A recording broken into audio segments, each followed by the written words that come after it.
Comfort is just a nice prison.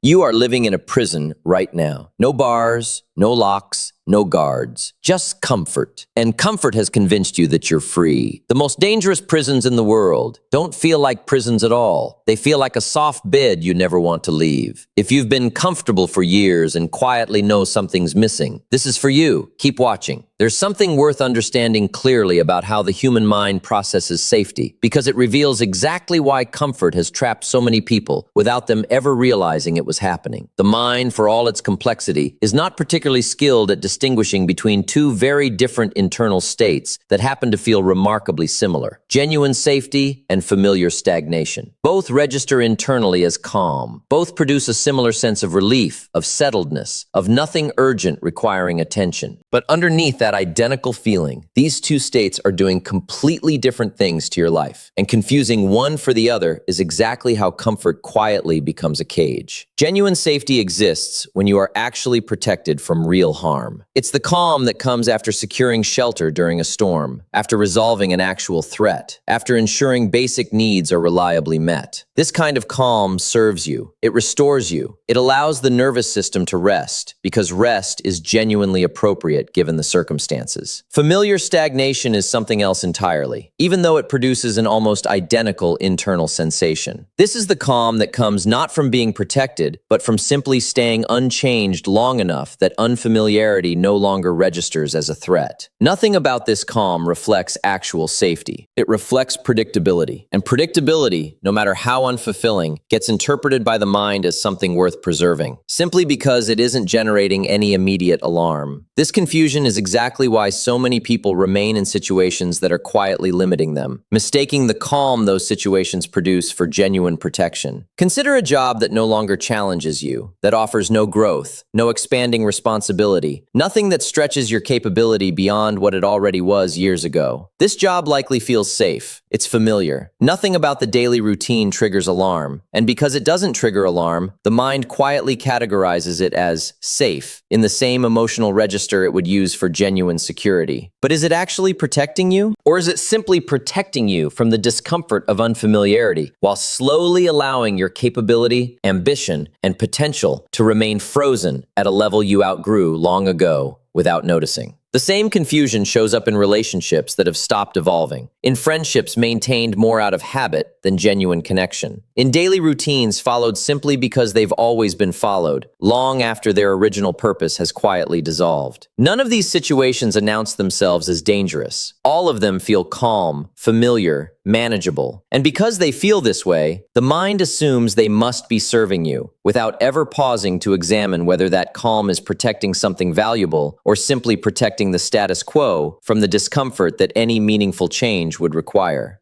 This is precisely why comfort becomes so difficult to recognize as confinement. Confinement, in the traditional sense, is supposed to feel restrictive, uncomfortable, something the mind naturally resists. But comfort inverts this entirely. It creates confinement that feels like relief, restriction that feels like relaxation, stagnation that feels indistinguishable from genuine peace. And because the internal experience of comfort and the internal experience of safety are so remarkably similar, most people never develop the discernment required to tell them apart, simply because nothing about comfort ever demands that discernment be developed in the first place. This is why the question worth asking, repeatedly, throughout life, isn't simply, does this feel calm? Nearly everything familiar eventually feels calm, regardless of whether it's actually serving you. The better question is this calm protecting me from real harm, or is it simply protecting me from the discomfort of growth? That distinction requires honesty most people avoid, because answering it truthfully often reveals that a significant portion of what's been labeled as safety was never protecting anything at all. It was simply comfort, quietly disguised as security, allowing an entire version of a more capable, more fulfilled life to remain permanently out of reach, all while feeling the entire time exactly like peace. There's a law that governs personal growth so consistently that it might as well be treated as absolute. Growth and comfort cannot occupy the same space at the same time. Not sometimes, not usually, always. This isn't pessimism about comfort, and it isn't some exaggerated motivational claim designed to sound dramatic. It's simply an accurate description of how change actually works. And once you understand why it's true, you start seeing it confirmed everywhere, in every meaningful transformation that's ever occurred, in yourself or in anyone you've ever admired. Think about what growth actually requires, structurally. Growth means becoming someone you are not yet. It means developing capability you don't currently have, tolerating uncertainty you haven't yet learned to navigate, doing something your current skill level hasn't fully prepared you for. This is not optional context around growth. This is the definition of it. There is no version of growth that doesn't involve stretching beyond your current capacity. And stretching beyond your current capacity is, by its very nature, uncomfortable. It cannot be otherwise. If something requires no stretch, no unfamiliarity, no discomfort whatsoever, then by definition, it isn't growth. It's simply repetition of what you already know how to do. Comfort, meanwhile, requires the opposite condition entirely. Comfort exists precisely because everything remains within your current capacity, your current understanding, your current level of skill. The moment something exceeds that capacity,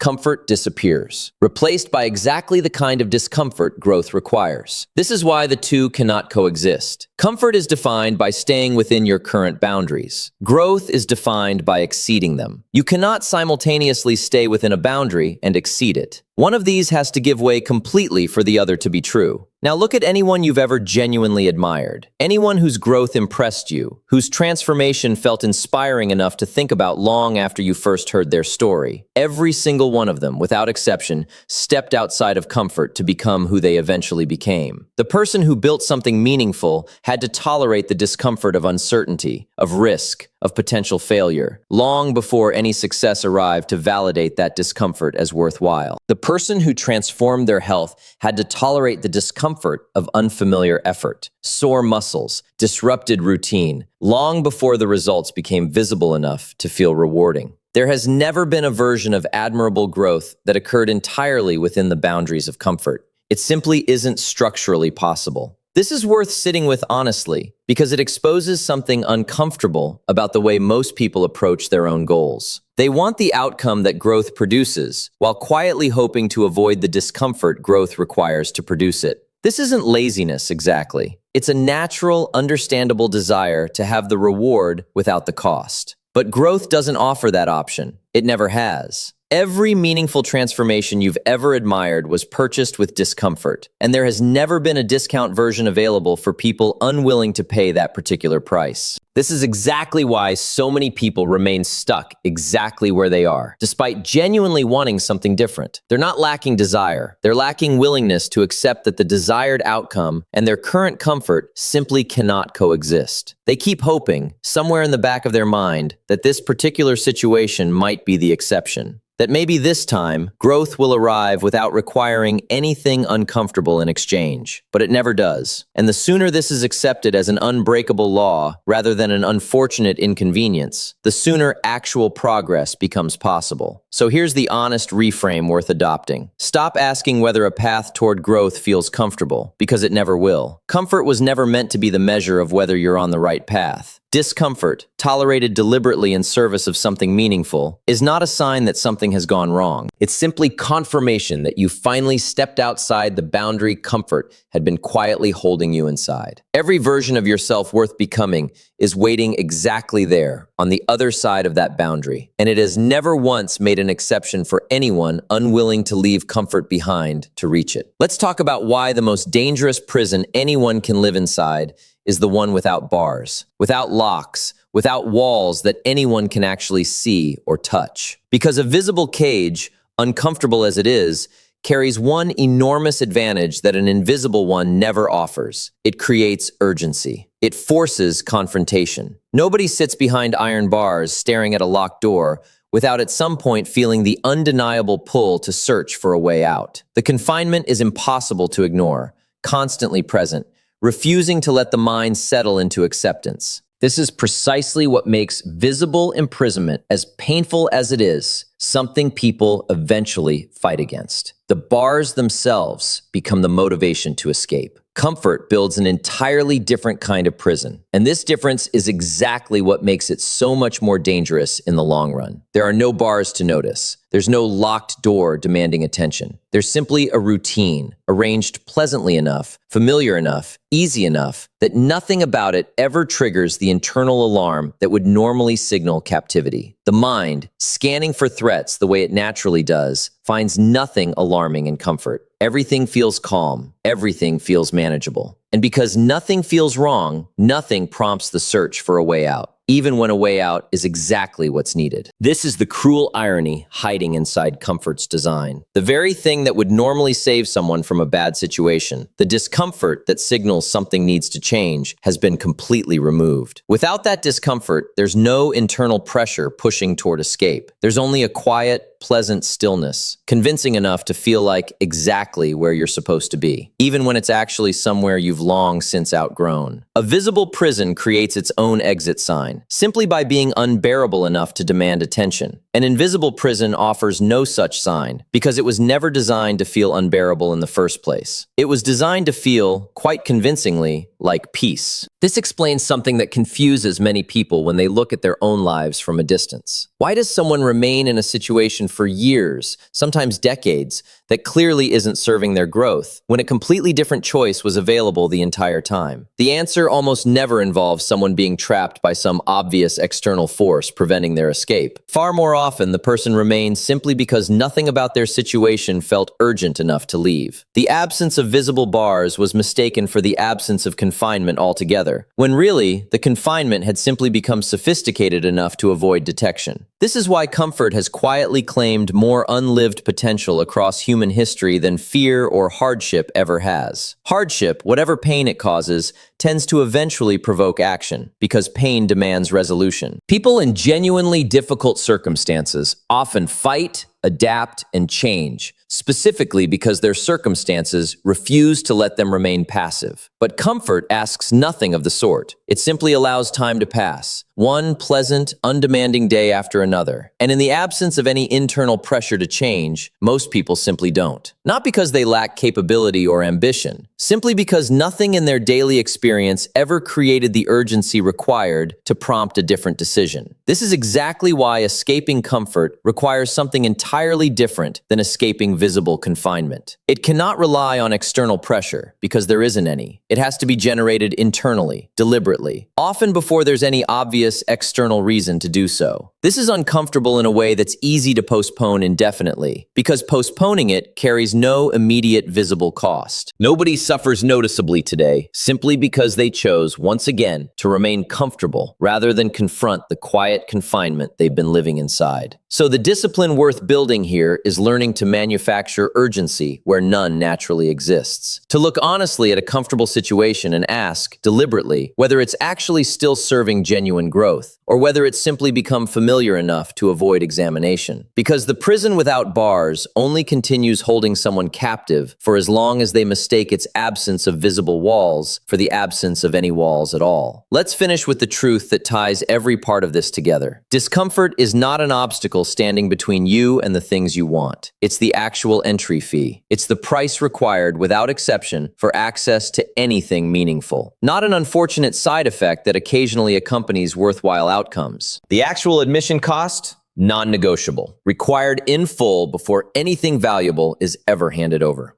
Consider how this works across nearly every domain of life you could examine. Physical strength requires the discomfort of resistance, repeated consistently, long enough for the body to adapt in response to demands it hadn't previously handled. There is no version of increased strength available without that discomfort. It's not that some people find an easier path around it while others don't. The discomfort is the actual mechanism producing the strength. Remove it, and nothing adapts. Because adaptation only occurs in direct response to demands the body finds genuinely challenging. The same principle governs financial growth, skill development, meaningful relationships, and nearly every other outcome worth pursuing. Financial security requires the discomfort of delayed gratification, of saying no to immediate pleasure in service of a future that hasn't arrived yet. Skill mastery requires the discomfort of being visibly unskilled for a period of time, tolerating the awkwardness of incompetence long enough to eventually develop genuine capability. Deep, meaningful relationships require the discomfort of vulnerability, of honest conversation, of confronting difficult truths that would be far easier to simply avoid. In every single case, the meaningful outcome sits directly on the other side of some specific discomfort, and there has never been a documented exception to this pattern, no matter how many people have wished there were one. This is why avoiding discomfort permanently produces a life that, over time, becomes permanently smaller than it could have been. This isn't meant as harsh judgment. It's simply an accurate description of cause and effect. If every meaningful outcome requires passing through some form of discomfort to reach it, and a person consistently chooses to avoid discomfort whenever it appears, then by definition, that person is also, without necessarily realizing it, choosing to avoid every meaningful outcome standing on the other side of it. The avoidance and the outcome are directly linked. You cannot have one without confronting the other. This explains a pattern worth examining honestly. Why do so many people express genuine desire for things they never actually pursue? They want better health, but avoid the discomfort of changing established habits. They want deeper relationships, but avoid the discomfort of vulnerable honesty. They want greater financial security, but avoid the discomfort of disciplined saving or difficult career decisions. In every case, the desire is completely sincere. What's missing isn't motivation or genuine wanting. What's missing is the willingness to pay the specific discomfort required as entry fee for that particular outcome. And without paying that fee, no amount of sincere desire ever produces the result, because desire alone was never the currency required for admission. Here's what makes this understanding genuinely useful rather than simply discouraging. Once you accept that discomfort is the entry fee rather than an unfair obstacle, the entire relationship with difficulty shifts. Discomfort stops feeling like evidence that something has gone wrong or that the path chosen was somehow mistaken. It becomes instead confirmation that you're moving in the direction of something that actually matters. Easy paths rarely lead anywhere significant, precisely because significance requires exactly the kind of resistance that easy paths are specifically designed to avoid. So the question worth asking before pursuing anything meaningful isn't whether the path will be comfortable. It never fully will be. The question worth asking is whether the specific discomfort required is one you're genuinely willing to pay in exchange for the outcome waiting on the other side of it, because that outcome has never been available at a discount, and it never will be. Discomfort is the fee. It always has been. And the moment that's finally accepted, rather than resisted, is the exact moment meaningful progress for the very first time actually becomes possible. If you've been comfortable for so long that you've forgotten what growth even feels like, if you sense there's a bigger version of you, quietly waiting on the other side of discomfort, comment "break free" right now so I know you're ready to finally leave the cell. Because what comes next is for anyone brave enough to admit the prison was self-built. Behavior, repeated consistently over years, shapes financial reality far more powerfully than any single external condition ever could. Consider this carefully. Two people can earn the exact same salary, work in the exact same industry, live in the exact same city, and end up 10 years later in completely different financial realities. One of them builds savings, reduces debt, and creates a growing sense of security. The other remains in a perpetual cycle of living paycheck to paycheck, regardless of how much the paycheck itself has grown over that same decade. If circumstance alone determined financial outcomes, this divergence wouldn't be possible. Same income, same starting conditions, and yet two entirely different results. What separates them isn't the number they were paid. It's the pattern of decisions each of them made, repeatedly, with the money that passed through their hands. This is exactly why raising income alone rarely solves a broke situation on its own. It feels like it should.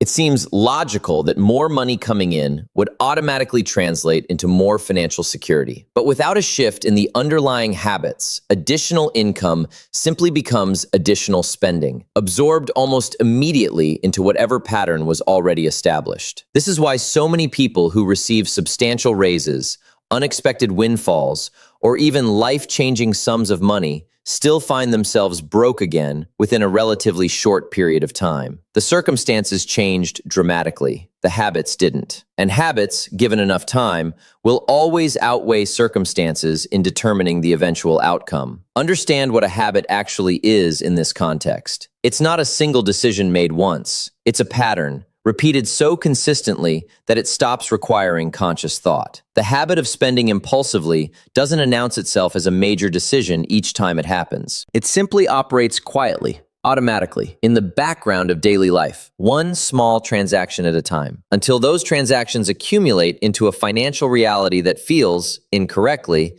like it was caused by circumstance rather than by the sum total of thousands of small, repeated choices. This is precisely why blaming circumstance, while emotionally comforting, rarely produces any actual change. If the problem is truly external, the economy, the job market, an unfair situation, then there's nothing to be done except wait for external conditions to improve. But if the problem is habitual, then the solution exists entirely within reach, starting today, regardless of what the economy or the job market happens to be doing. This is uncomfortable to accept because it removes the convenient explanation of external unfairness. But it's also empowering because it means the outcome isn't actually outside your control. It's shaped day after day by decisions you're fully capable of changing. This is also why financial transformation rarely happens through a single dramatic event, like winning money or landing an unexpected promotion. Real transformation happens when someone finally examines their repeated patterns honestly, where the money actually goes, which decisions get made automatically without thought, which habits have been quietly running the show for years, and begins replacing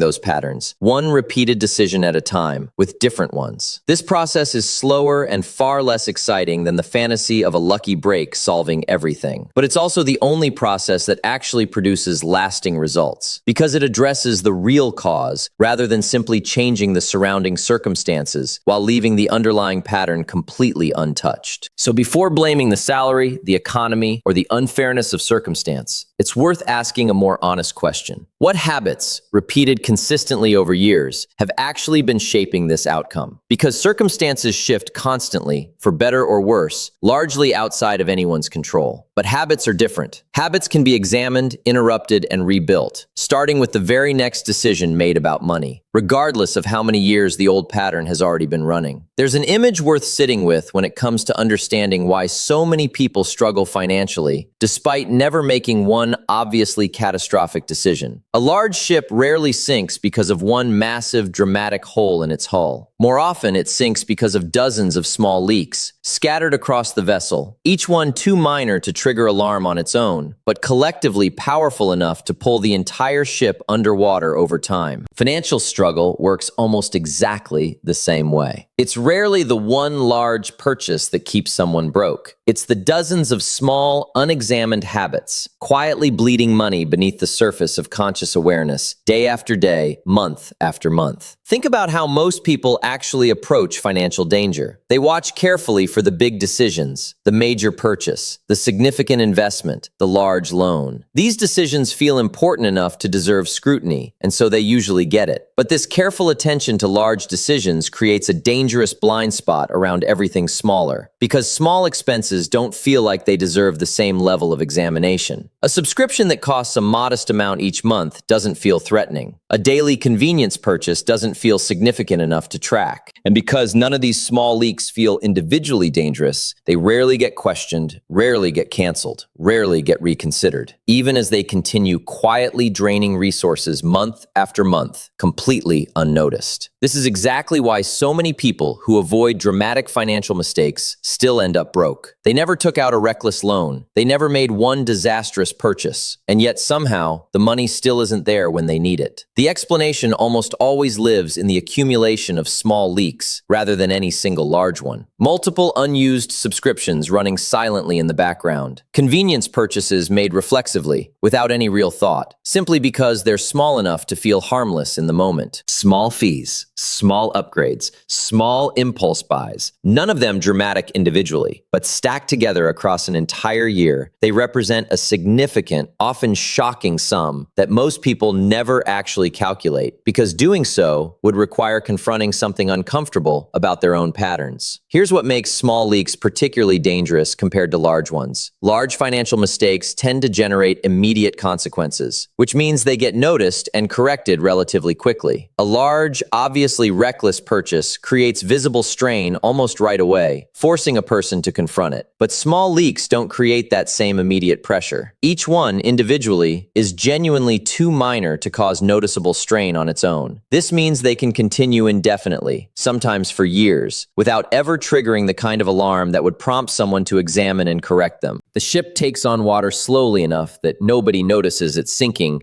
until the water has already risen dangerously high. This is why the habit of tracking small expenses, as unglamorous and tedious as it sounds, tends to produce far more financial improvement than most people expect. It's not because tracking itself creates wealth. It's because tracking exposes the leaks that had been operating invisibly, allowing them to finally be addressed individually, one small correction at a time. Most people who actually sit down and calculate their true monthly spending, broken into specific categories, are genuinely surprised by what they find. Not because they suspected nothing, but because small leaks are specifically designed, by their very nature, to avoid detection unless someone deliberately goes looking for them. So the discipline worth building here isn't about eliminating every small pleasure or living in constant austerity. It's about awareness, knowing exactly where every leak exists, deciding deliberately which ones are worth keeping and which ones have simply been running unexamined, out of habit rather than actual value. Because a ship doesn't need one massive hole to end up underwater. It simply needs enough small leaks, illuminated long enough, accumulating quietly beneath a surface nobody thought to examine closely. Financial security works the same way. It's rarely destroyed by one dramatic mistake. It's slowly drained by dozens of small ones, patient enough to remain invisible until the moment someone finally decides to look. There's a pattern hiding underneath a huge amount of financial struggle that has almost nothing to do with money itself, and everything to do with what money is being used for emotionally. Many of the habits keeping people broke were never really about finances at all. They were coping mechanisms, dressed up as purchases, used to soothe stress, boredom, loneliness, or emotional discomfort, instead of actually addressing whatever the real problem underneath happened to be. Think about how this plays out in ordinary life. A difficult day at work leaves someone feeling drained, undervalued, exhausted by circumstances they couldn't control. Instead of processing that exhaustion directly, instead of resting or talking to someone, or simply sitting with the discomfort long enough to understand it, the instinct becomes to buy something, a treat, a small indulgence, something that offers immediate relief from the emotional weight of the day. And in that moment, it works. The purchase genuinely does provide a temporary lift, a small dose of pleasure that interrupts the discomfort, even if only briefly. This is precisely why the pattern repeats itself so consistently, because on some level, it actually does deliver what it promises, at least for a short while. But here's what makes this pattern so dangerous over time. The relief that spending provides is almost always temporary, while the underlying discomfort it was meant to address usually remains completely untouched. The stress from work doesn't disappear because of the purchase. It simply gets postponed, buried beneath a brief moment of pleasure, only to resurface again once that pleasure fades, which it always does, often within hours. And when that same discomfort resurfaces, what's the most familiar, most immediately available response already sitting in memory from the last time this exact feeling appeared? Another purchase, another small relief, another postponement of the same unresolved issue, repeated again and again, until spending becomes less about acquiring things and more about managing feelings that were never actually dealt with directly.